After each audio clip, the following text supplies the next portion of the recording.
Welcome to G3, Games, Gadgets, and Guests, an audio and video podcast from 702 Communications. I'm your host, Brian Cromit. We've got a game episode for you today, and today we're going to be talking about Firewatch. Firewatch is a game that was released back in February of 2016. It's developed by Campo Santo and published by Panic. It's an interesting game. It's a departure from the games that you've heard me talk about in the past. It's not a shooter. It's not a button mashy story game, but it is a story game, and it follows the story of a man named Henry in Wyoming in a national park. He's taken a job there after some unfortunate family incidents that you learn about in the intro that I'm not going to spoil for you because you really need to go through that and make your choices and feel the feels that come from that. It's really well-written intro, so I'm not going to talk about that. But it then turns into a story about Henry, your character, and his supervisor, Delilah, and an interesting story that unfolds in the forest there. So we're going to take a look at Firewatch here and see what you think.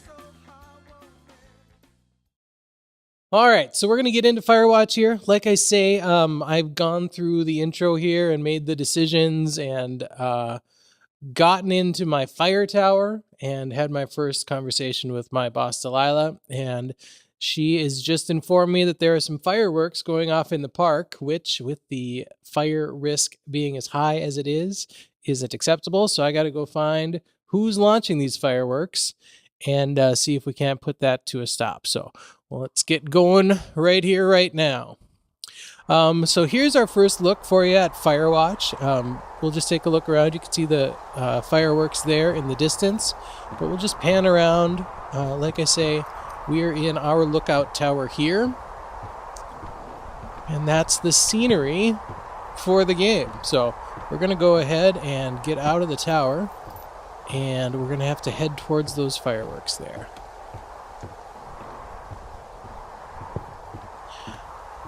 So the game is pretty well put together. After playing a whole lot of action games, it just gave us a direction here to pull up our map.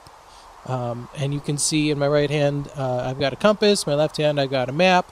If we want to zoom into the map, we can do that. We can look up and down. And so we're the Two Forks Lookout. We got to stop by Cache 306 and pick up some rope. That happened a little bit earlier in the dialogue, and then we got to make our way to the lake.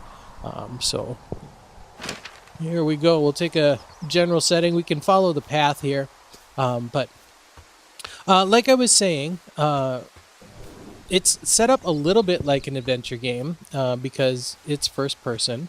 But it's the one of the gripes I have, I guess, is that it's not as smooth as it could be.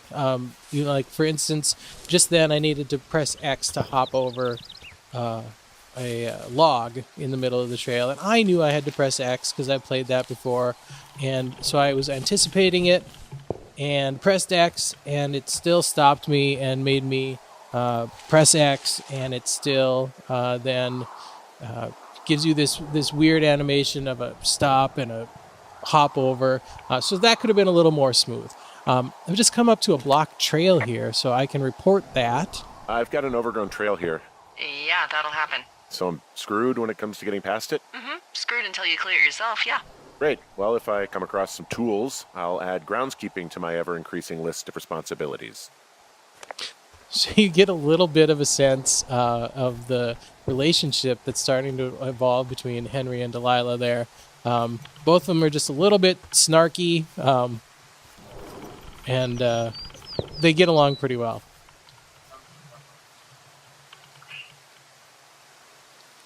And she said earlier that the password or the combination for all of these locks is 1, 2, 3, 4.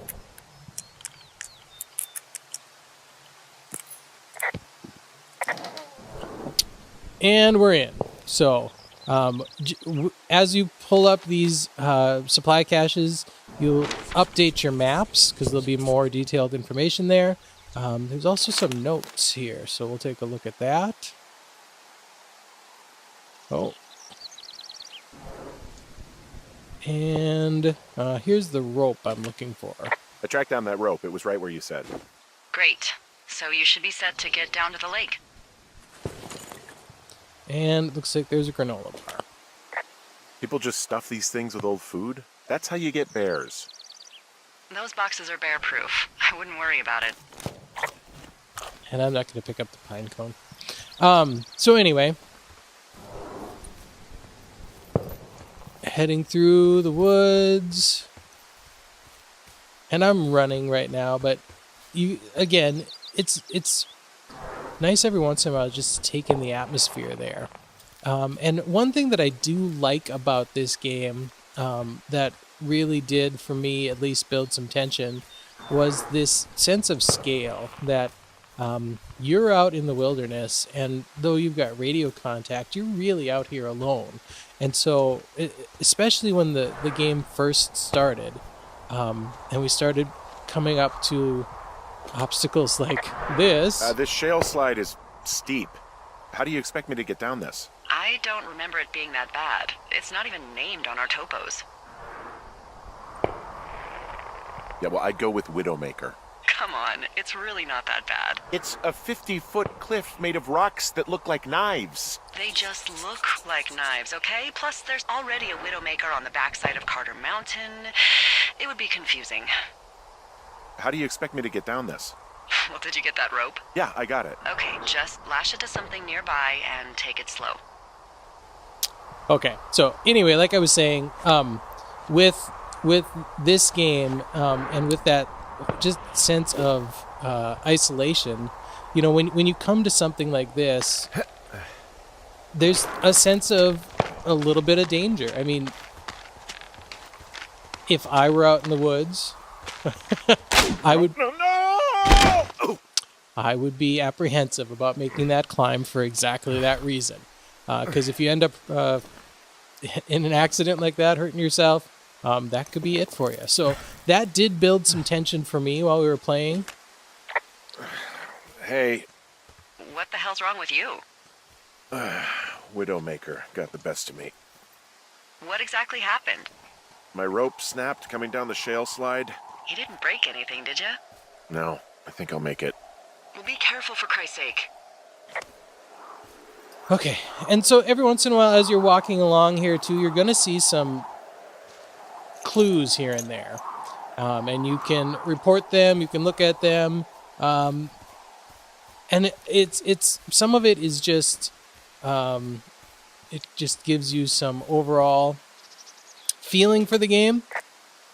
It is a hell of a nice camping spot down here by the lake. And I some haven't of been it down there in is years, stuff that's but going to yeah, tie in as the Jonesy game Lake plays area on. is perfect. Finding a bunch of empty beer cans. They threw them all over hell. The idiots down at the lake? Yeah, them. I just found where they're hanging out. So I'm going to go ahead and hold on to this beer can. What do you know? People with shitty manners drink shitty beer. What, you don't like a cold Musquelite on a hot day? No, I do. But then again, I didn't say my manners were any good. All right, I'm not Better going than to these pick fucking up all litter of bugs, those, though, but you that's for could. sure. You could spend the time and you could pick everything up there. Oh, shit. Ferret are Irish. Little single malt whiskey. May as well hold on to that. And again, we're high fire danger right now in the game, so having the campfire there probably is a bad idea too. Well, I put out their fire. Man, I would have named that forest fire something good, too. Hey, I can always restart it. No. I think your first instinct was the right one. Found the fireworks. They didn't even try to hide them. I'm going to confiscate the Well, fireworks. confiscate them. We're moving on here. There's some music in the background, and there's some clothes now.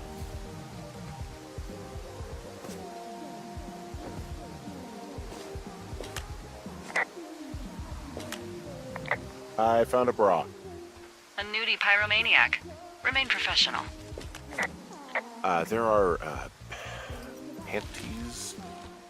There are what? I don't want to say that word again. Why, 'cause you're 12? There's a... Ooh. Yes? There are 2 naked ladies out here. Can you handle that? Come on, I like naked ladies, same as anyone, but there's, 2? Yeah. I know this will be tough for you, but try to pick your tongue up. What is that guy doing over there? All right, so I found the girls Yeah. that were responsible for Enjoy setting dealing off with the that. fireworks.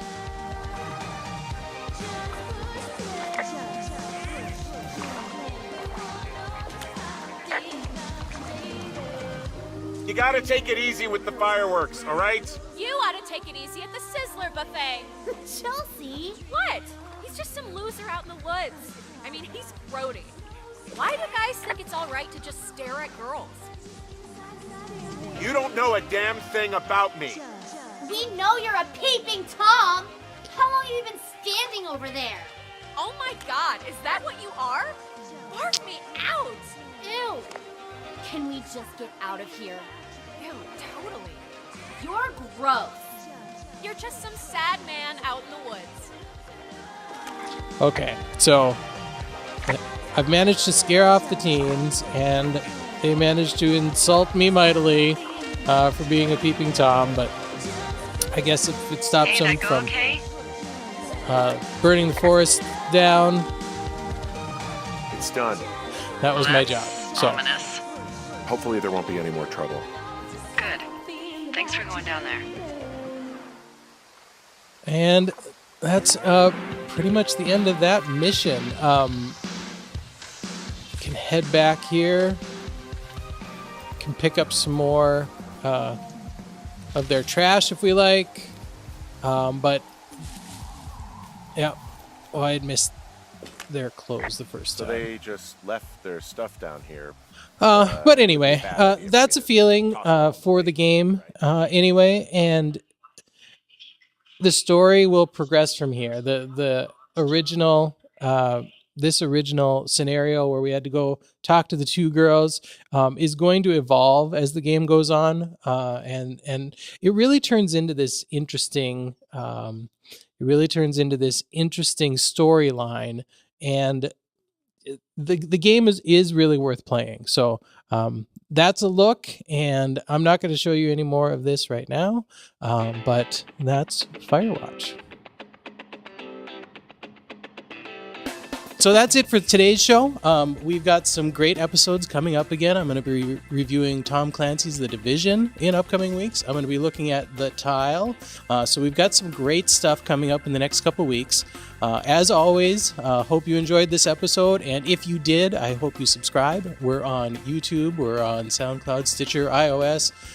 We are pretty much everywhere you need to be to listen or watch this podcast. So please subscribe. Tell your friends if you like it. And until next time, I'm Brian Cromit. Game on.